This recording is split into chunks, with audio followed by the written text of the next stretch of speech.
this new section, we will talk about object-oriented programming in TypeScript. And first of all, let's think about JavaScript.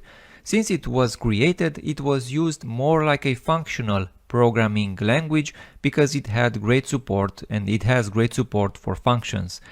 Well, since TypeScript also was created, it was used or it can be used also as a object-oriented programming because TypeScript adds all the concepts regarding object-oriented programming new to the table. This is great because this means that you can use TypeScript also as a functional programming language, but also as an object-oriented programming language. And this also means that if you come from other programming languages like C#, like Java, then writing TypeScript will be very easy for you. And here on the screen, first of all, I have a generic definition to object-oriented programming. You can see that we have objects and they can have attributes and behavior. I'm not very keen on this kind of definitions. I guess the best way to learn it is by just simply writing code. So in this lecture, we will see what TypeScript supports for object-oriented programming. We will talk about classes, abstract classes, interfaces, and access modifiers. This being said, let's talk about object-oriented programming in TypeScript.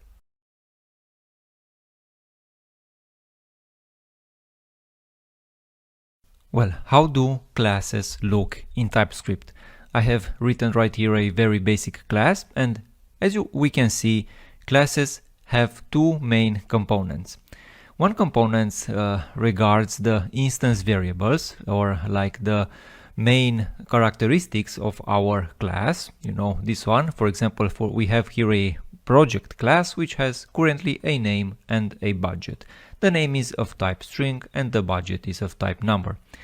Aside from instance variables, classes also have methods, which are simply functions, but these functions are attached to a class. In that case, we can call them a method. And this project class currently has two methods. It has one print budget method, and it has a special method that only or usually only classes should have, a constructor method. And basically this is the function that we will call when we will want to create an instance of this class. For example, right here at line 17, I'm creating a new instance of this project class by invoking this constructor function, or constructor method, better said.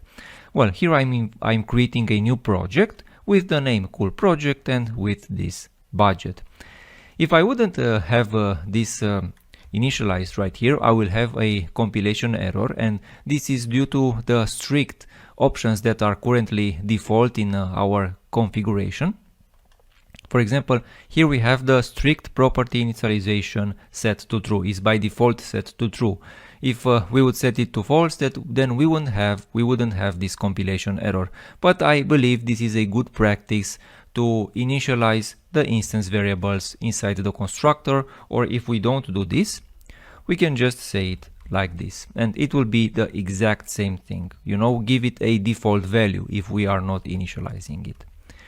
Well, what is the history of classes inside JavaScript? Well, Java classes are not something related only to TypeScript. They are a key component of JavaScript, and we can understand this better if we would look at the generated code, the generated JavaScript code from this TypeScript code. Let's check it. So let's compile our code and let's analyze this. We will see something interesting.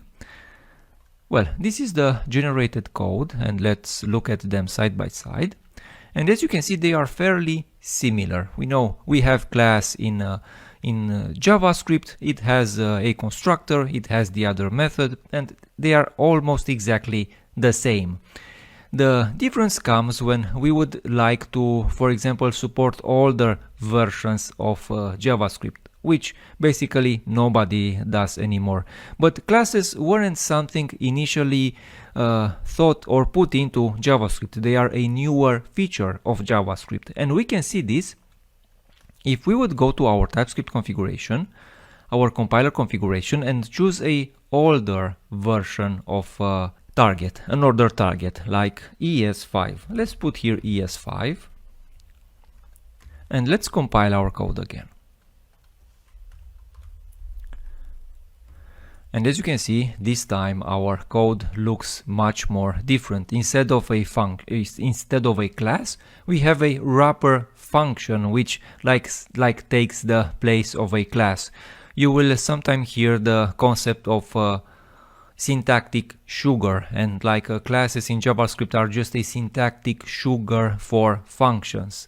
Well, in TypeScript, classes are very easy to read. The syntax resembles a lot other object-oriented programming languages like C# or Java. Under the hood, maybe they are just functions, or if we are targeting newer versions of JavaScript, we also have classes in JavaScript. And one other important concept which I want to talk is a code transpiler. If in the past we wanted to write classes inside our JavaScript, but we will also want to support older versions of browsers which don't support classes, then we would use something like a code transpiler. Maybe you heard of Babel. Well, this is a project that the TypeScript compiler borrows a lot from, at least the concepts, taking one version of the code and transpiling it to another older version of the code. And speaking of classes, one last point which I want to make inside this lecture. I want to talk about two important conventions. First of all, it's the class names, which should be Pascal case, like this. This is an important convention. We don't have to do this, we can just do it like this, but it's a good practice to name them this way. The other convention is that usually it's a good practice that a class should belong to only one file. Maybe if we are working with smaller classes, we can have multiple classes in one file, but it's usually a good thing to have one class in one file. Let's move on into the next lecture and talk about another important object-oriented programming topic, that is the inheritance.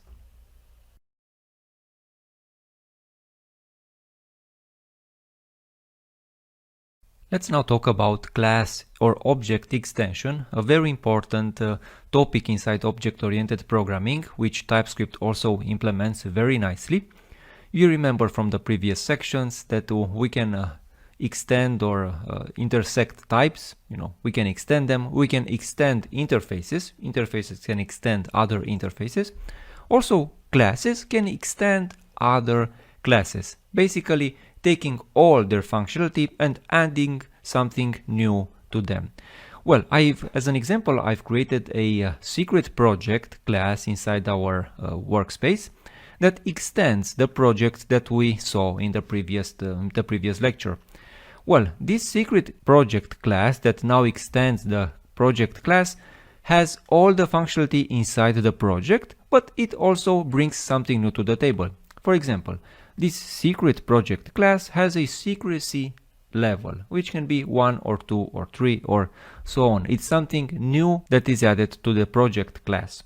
And also, very importantly, when we are extending classes and we are creating a constructor, when we are creating a constructor, the first line inside the new constructor of the class that extends the base class, so the class that is extended is usually called the base class.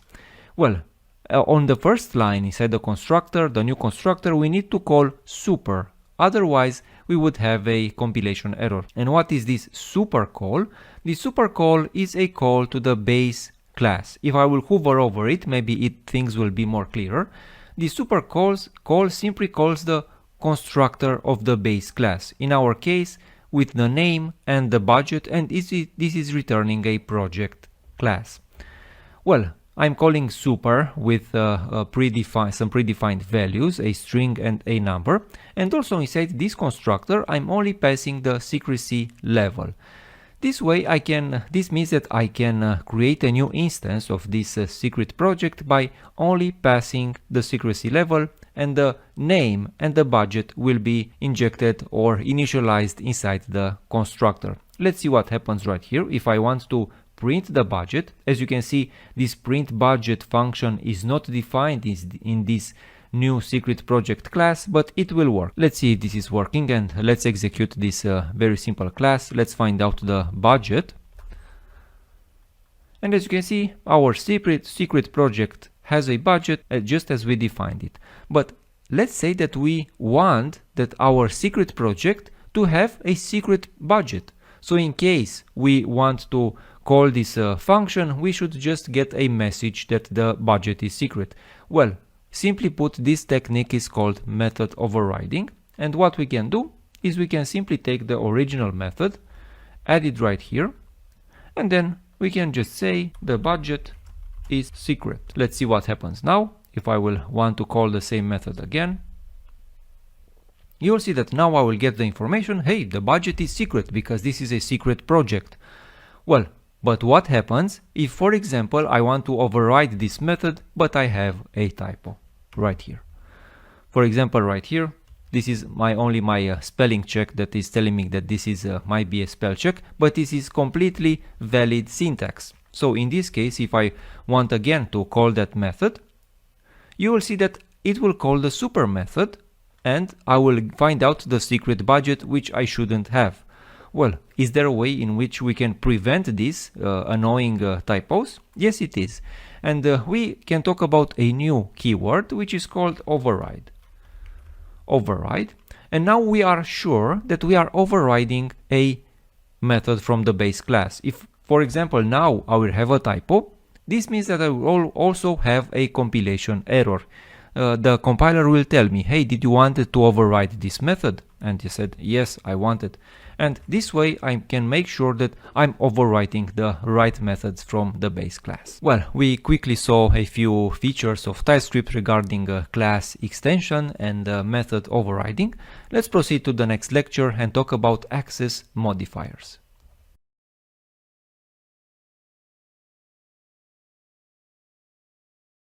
Let's now talk about access modifiers in TypeScript classes. And we have three access modifiers: the public, the private, and the protected access modifier. Until now, we didn't add any access modifier inside our code. This means that they are public. Public is the default access modifier. So we can just add them before the constant's name. Here I can just say here public, and this name, this means that it's public, so it's available outside the class. Here I can say that my cool project name is updated name, just like this. Well, but if I want this to be more private, I can make it private. And private means that nothing outside the class can access it. And when I say nothing outside the class, you can think at the starting parenthesis at the and the ending parenthesis. Nothing outside this can access this field anymore. Inside the class, for example, I can call this and I can call everything, even if they are private.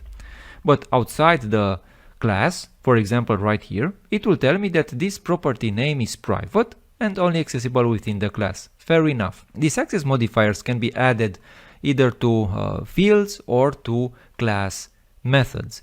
And usually we use private methods to organize our code. It is a good practice for classes to have like one important public method and multiple private methods in which we can just organize the code to make it more clearer. And talking also about private fields, I will show you something, but you didn't find it out from me. We can just say here cast as any, or just override the type as any, and now I can simply access this field anymore, because these access modifiers are only a feature of TypeScript. JavaScript also has private fields if we can just annotate them like this, but usually since we have TypeScript we don't have to do this. If I'm turning down TypeScript by using any, then I will just make these access modifiers redundant. Well, let me put this back. You didn't find this from me. Fair enough. Well, and the last access modifier which I want to talk about is the protected one. And when we are trying to say that a field is protected, again, it will not be accessible outside the class, but it will be accessible in its subclasses. So if I will add a subclass to this project class, you remember we had the example from last time. if we would add just this secret project class, inside this project class I can call this and I can get the name even if it is protected. Let's revert this. In the end, I also want to show you a shortcut that TypeScript takes when we are declaring variables, and this is just a simple syntactic shortcut. If I will just move this field declaration, I can add them directly inside the constructor declaration. And here I can just say public, that we now have a name, and a public budget. This is a budget. And this is exactly the same as before. We are just cutting out a few lines from the declaration. This is just a simple shortcut that TypeScript takes in the syntax. Well, we quickly went through the TypeScript access modifiers inside this lecture. Let's go to the next lecture and talk about abstract classes.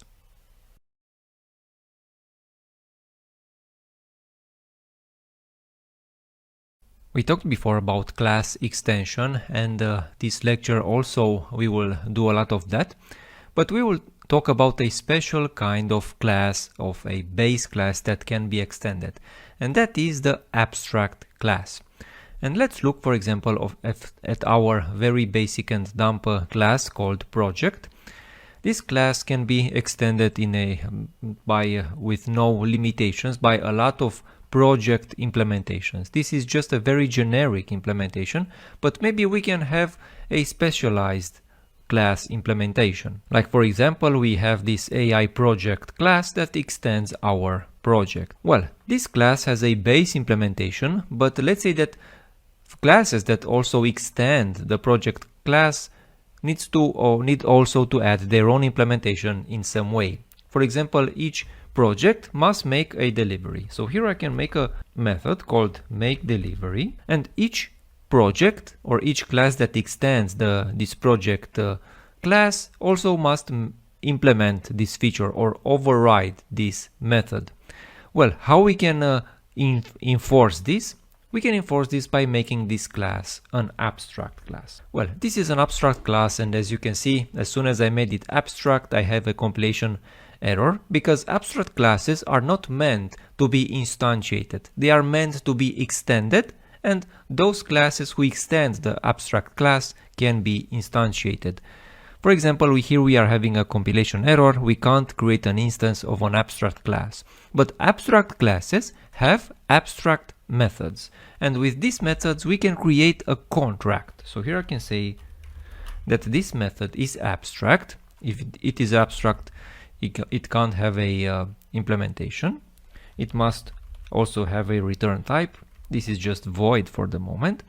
And as you can see, as soon as I made this method abstract, also I have a compilation error inside the AI project, because now I need to implement this makeDelivery function. I can even override like this. And with this, I'm sure that I'm implementing my own delivery inside my own class. Also, as a convention, abstract classes are usually named like base project or abstract project. I can rename this. I pressed F2 on VS Code, and I can call this abstract project, and now I'm sure that this class is abstract. And also, yes, of course, let me make this an UI project, an AI project, and also let's move this after the class declaration. Right, like this. Well, this is basically what abstract classes are. When should we use abstract classes? Well, one use case should be when we want to share a common functionality, or better said, behavior between our class implementation. We want to share common behavior, but we also want to make a contract on a specific behavior that should be specific to each implementation. Also, there's a pattern called a template pattern. Again, we can use abstract classes to create like a template for our class implementations, and where things should be specialized, we can create an abstract methods.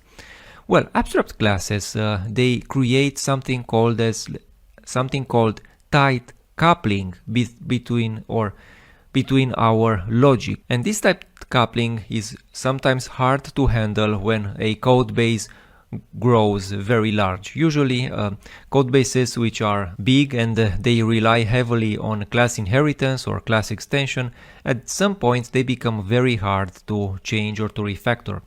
For this we have something called a loose coupling, and we can achieve that objective by using TypeScript interfaces. Let's talk in detail about TypeScript interfaces and how we can use them inside our classes in the next lecture.